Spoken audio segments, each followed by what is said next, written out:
underline. Omong dikit tapi nyelekit. Bersama Om Bob.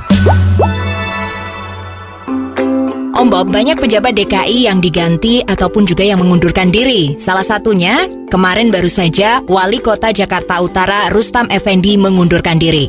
Ada yang berkomentar bahwa Ahok tidak bisa menghargai bawahannya. Ini bagaimana Om Bob menggarisbawahi masalah ini? Soal ini memang kalau orang yang tidak mengerti, ya pengetahuannya kurang, itu persis seperti peribahasa yang selama ini ada, yaitu tong kosong nyaring bunyinya. Ya. Masalah penghargaan terhadap bawahan itu, saya lihat Bang Ahok ini sudah cukup bagus. Sebelum direkrut sudah dilakukan seleksi jabatan yang terkenal dengan istilah lelang jabatan. Jadi bagi yang mempunyai potensi akan diposisikan di posisi yang sesuai dengan kemampuannya dia. Untuk orang-orang yang terpilih menjadi posisi yang bagus ini, yang tanggung jawabnya lebih besar, mendapatkan tunjangan yang jumlahnya besar sekali. Konon seorang tukang sapu yang bagus itu di Jakarta itu bisa dibayar oleh pemerintah daerah Jakarta 13 juta. Lah, tapi syaratnya apa? Ya dia kalau nyapu harus betul. Yeah. Kalau memang harus nyapunya malam jam 11 malam, ya dia harus nyapu 11 malam. Juga tunjangan-tunjangan untuk para pejabat seperti wali kota, camat, lurah dan sebagainya itu sangat besar. Kalau gaji pokoknya sebagai PNS itu misalnya cuma 8 juta, 7 juta, dengan adanya tunjangan ini bisa mencapai 50 juta. Ini adalah satu yang paling luar biasa. Yeah.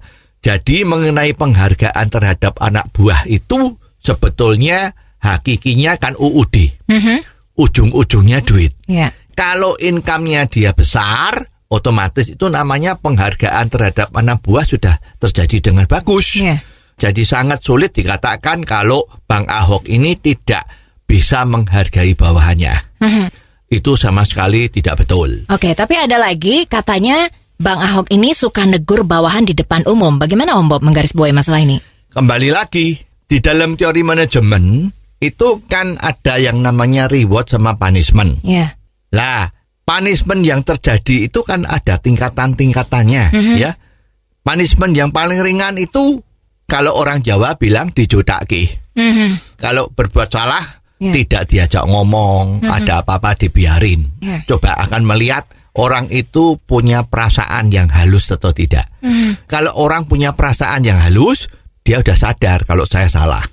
Pasti dia kinerjanya bagus. Ya. Terus tingkatan berikutnya, sebelum terakhir ya, kalau terakhir kan dipecat, ya kan? Sesudah dicodake itu bisa dilakukan teguran keras, ya. Teguran itu bisa tertulis, bisa secara lisan, juga bisa dimarahin. Lah, kategori dimarahin itu ada dua. Dimarahin secara pribadi, dipanggil di ruang duduknya. Sebetulnya itu sudah cukup bagus kan? Tapi kalau sang anak buah ini tetap tidak bisa menjalankan kinerjanya dengan bagus, ternyata ya dimarahin secara pribadi ini tidak cukup membuat dia sadar. Lah langkah berikutnya apa? Ya dimarahin di depan orang, supaya dia tambah malu, ya. Dipermalukan supaya dia sadar bahwa dia tidak boleh berbuat seperti itu lagi. Lah itu juga salah satu bentuk dari punishment. Jadi sebetulnya tidak bisa dikatakan orang kalau dimarahi di depan orang itu menjadi tidak etis atau tidak bagus. Bagus saja sepanjang orang itu sudah diberitahu kok tidak beres-beres. Ya langkah berikutnya dimarahin di depan umum, bila perlu di dalam suatu upacara. Upacara pagi hari banyak orang tuh diumumkan sisan bahwa kemarin telah ditemukan seorang pejabat si A yang kerjanya nggak beres. Sekarang saya minta di depan semua pegawai ini bahwa dia harus bisa kerja lebih keras.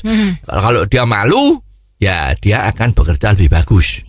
Dan ini juga menjadi contoh untuk seluruh lapisan anak buah.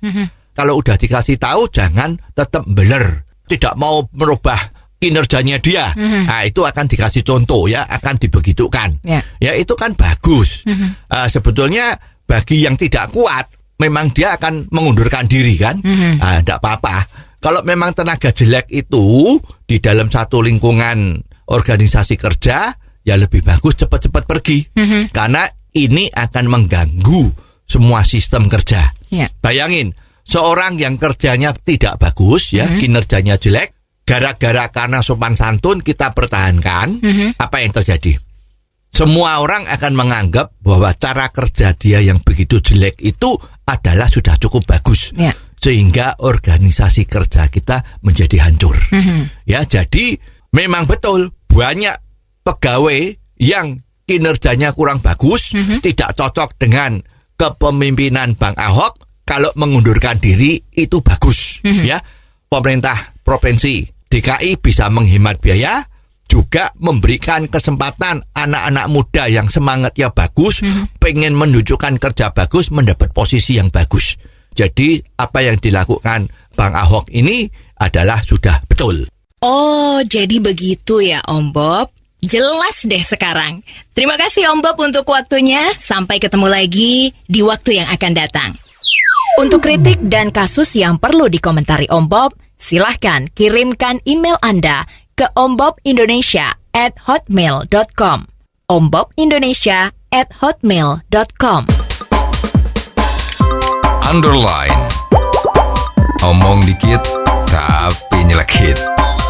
Bersama Om